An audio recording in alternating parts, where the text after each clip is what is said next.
Hey guys, welcome back to Get Good, a series where I analyze my gameplay to see what I did right, what I did wrong, and how I could have played better. Today, we'll be looking at 3 clips, focusing on when and how I decide to be aggressive and push the enemy team. Let's dive right into it. We start our first clip off by stumbling across a random Bangalore, who we happen to down instantly. Now, instead of checking for where the rest of the enemy team might be, I holster my weapon and sprint around the corner without knowing what's there. For that mistake, I catch a face full of havoc shots. I've noticed that I tend to sprint around a corner blind when there are enemies nearby, so this is something I need to work on fixing. I need to slow down and check my angles so I don't get caught off guard.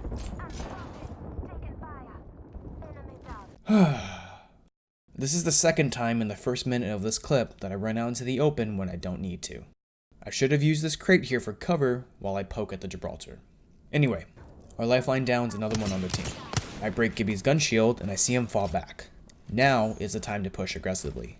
Don't give him time to heal up, recover his shield, or pick up his teammate. I approach with my Peacekeeper at the ready, since this would be a close range engagement, and I catch him in the middle of a revive. By being aggressive at the right time, we don't give him the opportunity to recover and get back into this fight. We can hear fighting on the other side of this tunnel, and since we're being forced this way by the zone, we want to third party this fight as soon as we can. When third partying, you don't have to open fire as soon as you see someone. I should have held up this box once I saw the Pathfinder to let my teammates catch up. Instead, I push up too far by myself and have to fall back to heal. Sometimes it's better to wait and assess the situation. Let's fast forward.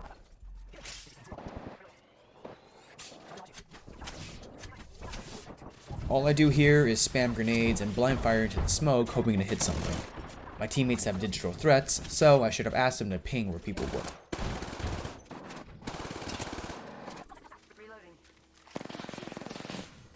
One squad gets wiped, and I make the mistake of spending too much time looting. I should have just armor swapped and gone back to fighting.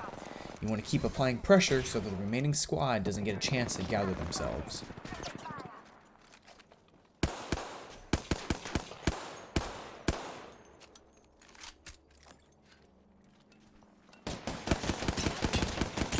I notice his Pathfinder is alone and hasn't had a chance to heal since he's been shooting constantly, so I call for us to push him.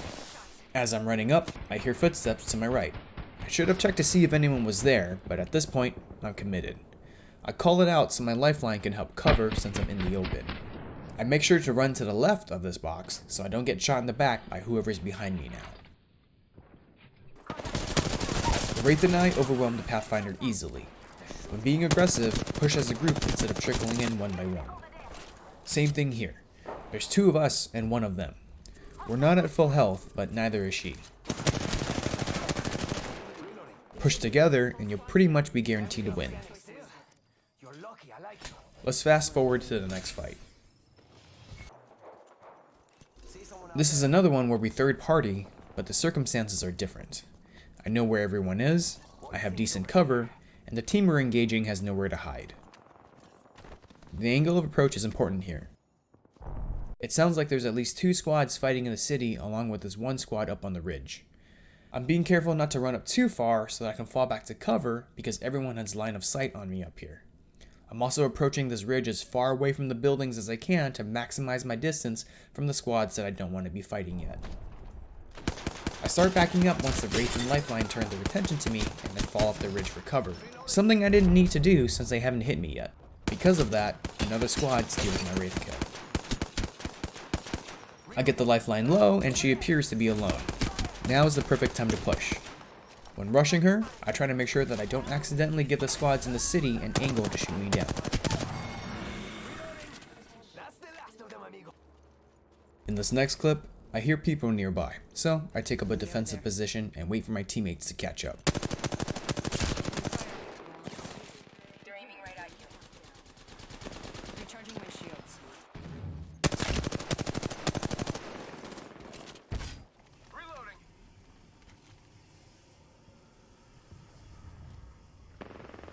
It turns out that there are 2 different squads here who start fighting each other, so we take advantage of the situation and use that time to push up and get a position with better line of sight.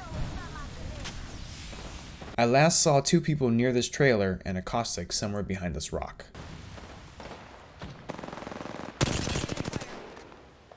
We don't coordinate our push, and everyone goes in a different direction. By pushing up to this rock, we could have very easily been sandwiched ourselves between the two other teams with nowhere to run for cover.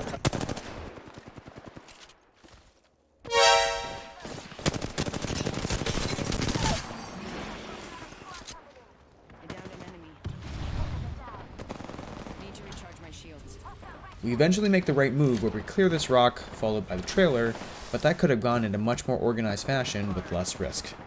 Remember, just because you didn't get punished for your mistake doesn't mean you didn't make one.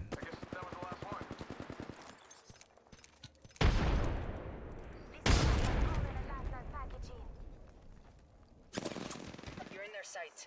You got bamboozled.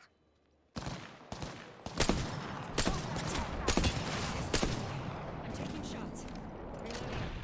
Now we have a minute till the zone closes, and we need to decide if we want to fight through the remaining squad or go around them. They're down a player, but they have better position than us, and we're running out of heals. We have a long way to go to the zone. If they run when we start fighting, and we end up having to chase them, they beat us to the circle and could gatekeep us at the edge. Because of that, we decide to leave. While this game tends to reward aggressive play, it doesn't mean that it's always the right choice. We end up going around them so we can try to get a better position for the next fight. Anyway, that about wraps it up for this video. Thanks for tuning in, and I'll catch you guys next time.